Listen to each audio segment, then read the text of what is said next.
Alright, we should be live.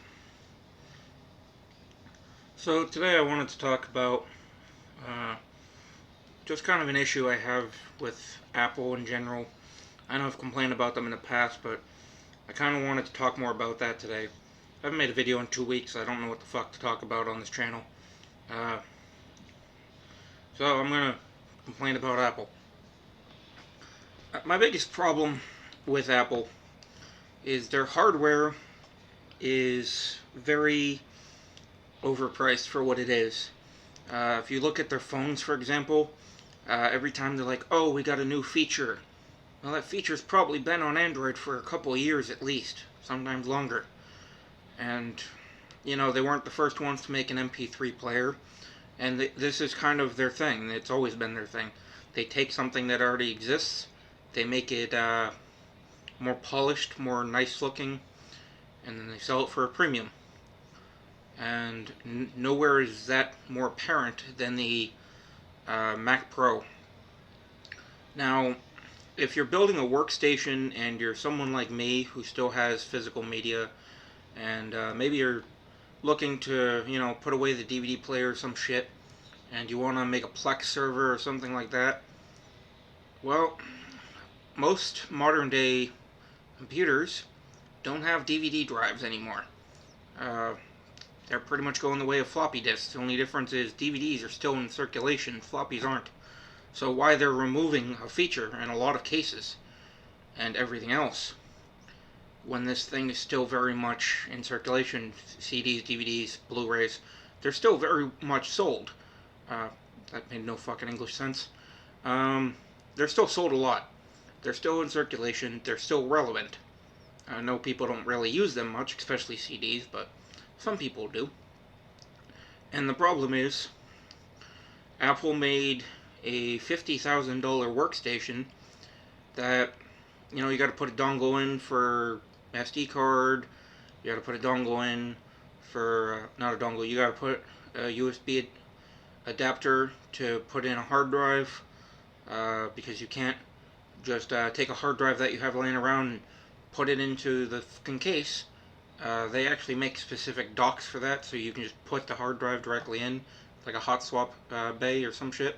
They don't have any of that. It's just nothing on the front but fans. And that's the way not just Apple, but a lot of cases are going.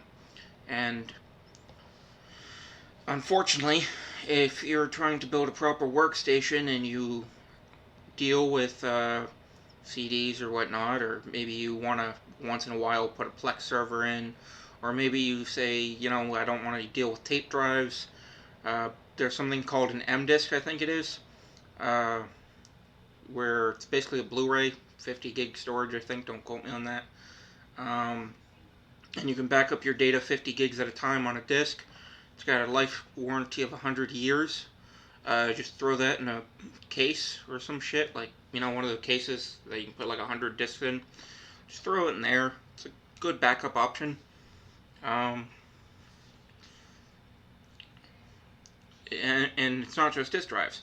There are a lot of accessories, fan controllers, that sort of thing, that can go into a 5.25-inch drive bay. Almost no fucking high-end case has a 5.25 drive bay anymore, and it pisses me off. Because here I am trying to save up my money so I can build a PC, and still haven't found a job yet, so that's going to take fucking forever at this rate. My laptop works fine, but that's besides the point. But my problem is, the more time goes on, the more options they seem to rip away from the PC market. If you go on to PC Part Picker, I'll talk about this in a second. If you go on to PC Part Picker, you'll notice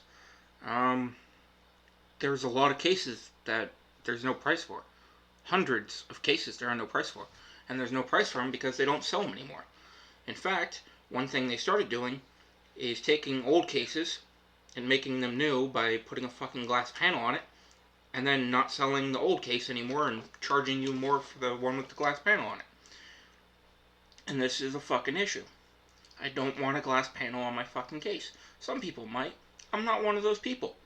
But we're getting to the point where almost every high-end case has a glass panel. It's got RGB and all this bullshit. It doesn't have any 5¼ inch drive bays. And what that is doing is forcing actual people like me who want to actually do work to go buy like a cheap $50 case that does have those features. I had Wendy's, by the way, for dinner. Now, I mean, I feel like when Apple does something, the rest of the market follows like lemmings for some reason. You know, the headphone jack and all this shit. Disk drives. This all starts with Apple. And that's one thing I've noticed. And that's why I don't like Apple as a company. I mean, I've got an Apple TV, but the reason why I didn't get an Apple TV 4K is because they don't support the codec needed for YouTube. So you can't watch 4K content on YouTube on your Apple TV. So I figured, you know what, fuck it. If I can't watch all the 4K content, what's the point of spending the extra money? Now, on to this thing that I just popped up 5 times. Sorry for that. My problem with AMD started with X570. That's the the motherboard for the latest Ryzen processors, the 3000 series, so 3500X, 3700, 3900, 3950. The X570 motherboard that you need for those. And the newest Threadripper 3rd gen as well. They all have a chipset fan. And for anyone who doesn't remember those days, let me remind you it was bad. Usually the first thing to fail in your system was the chipset fan. They never made them properly. They never really gave a shit so long as it did its job for a couple of years. And as far as I'm concerned, the one thing that would be an absolute deal breaker for me is going back to those. Now, if you're water cooling, you could probably what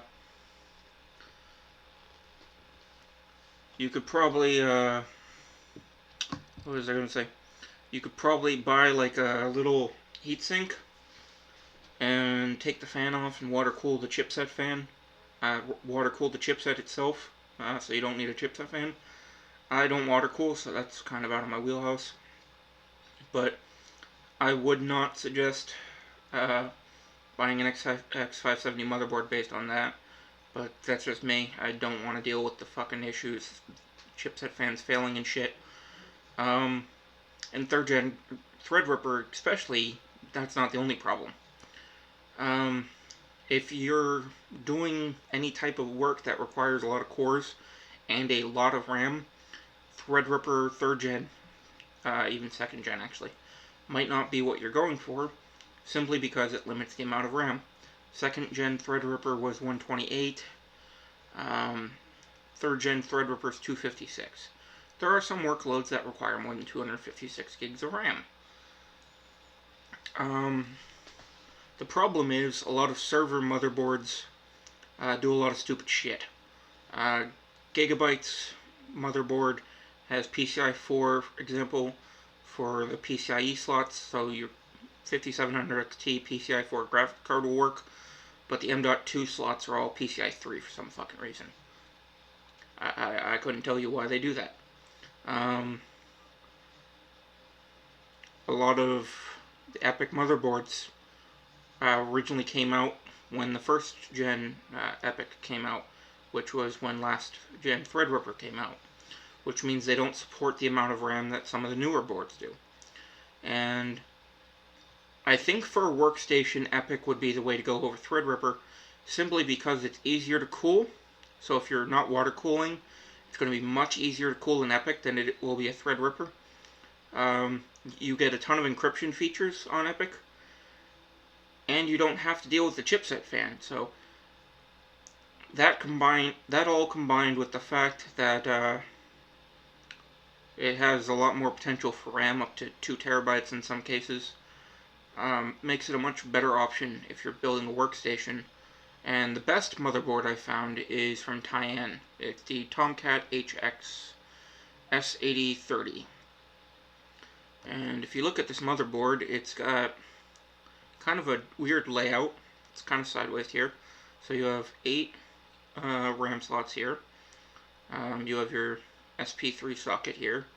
You have 2 SATA, so you can put your hard drive and your disk drive. You got PCIe 3, not PCIe. You have USB 3, so that's good for your front I/O. You have PCI Gen 4 slots, and you have M.2, which also, according to specifications, is PCI 4 as well. And you have all of this in an ATX form factor.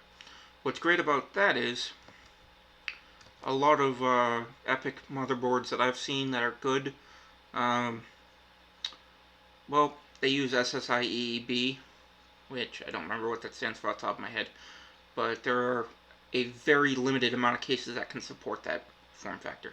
It's basically the same size as eATX, but it uses a different mounting pattern, and for reasons beyond me,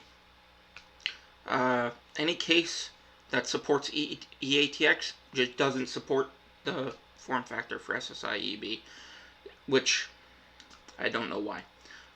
It doesn't seem like it would cost them much more money to drill some more fucking holes so you can put a different layout for the eATX, but Jesus fucking Christ, this is where we are in the market.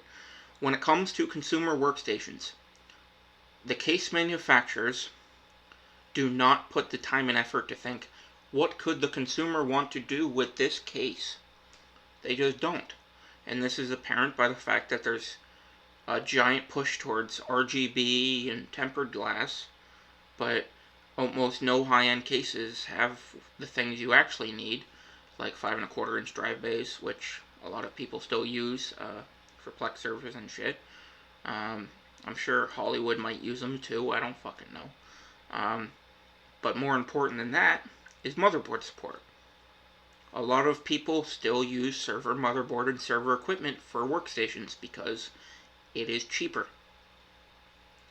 than buying a Mac Pro. It's a little more expensive than, say, a Threadripper, but it's cheaper than the Mac Pro. You can build, I don't know, let's say a 32-core EPYC motherboard, CPU, 32-core EPYC CPU, throw in like 512 gigs of RAM, and an RTX Quadro, and that right there would outperform the Mac Pro pretty much, and it would cost you about 12 grand, under 12 grand, easy. Whereas top of the line Mac Pro would be like 50, so you're saving like 40 fucking grand. And 40 grand is a lot of fucking money, by the way. If you can say, hey, I built the ultimate workstation and I saved 40 grand, that says a lot of crap about Apple. The fact that your processor cost a lot, or not the processor, your computer costs 40 grand more and has less. Also, Apple is still using Intel, and Intel sucks because security flaws. So I wouldn't recommend anything Apple based on that. But yeah, let's go back into this. So, as you can see here, it's standard ATX. We have 14 SATA 6G ports. I don't remember what that is off the top of my head. You have 5 PCIe Gen 4 slots by 16. Of course, anything under 16, you can just throw it in there. It's not a problem. The main thing I wanted to bring attention to, though, was... where is it?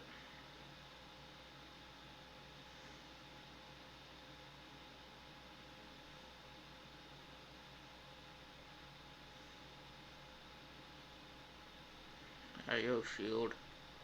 Here it is. M.2 uses the PCI Gen 4 interface. So that means you could put a PCI Gen 4 M.2 here, and you could use that as your boot drive or whatever. And yeah, in terms of workstations, I would go with the Tomcat HX S8 8030. over Threadripper simply because I don't have to deal with the chipset cooling fans. And it's easier to cool an Epic than it is a Threadripper. I mean, Jesus fucking Christ. Every time I see the Threadripper, it's like, yeah, this is cool. But holy shit, you are forcing me to buy into water cooling. And I don't like doing that. And it doesn't help much that these things run so hot. I mean, they're really pushing the limits of the air coolers. I mean, if the air cooler can even keep up.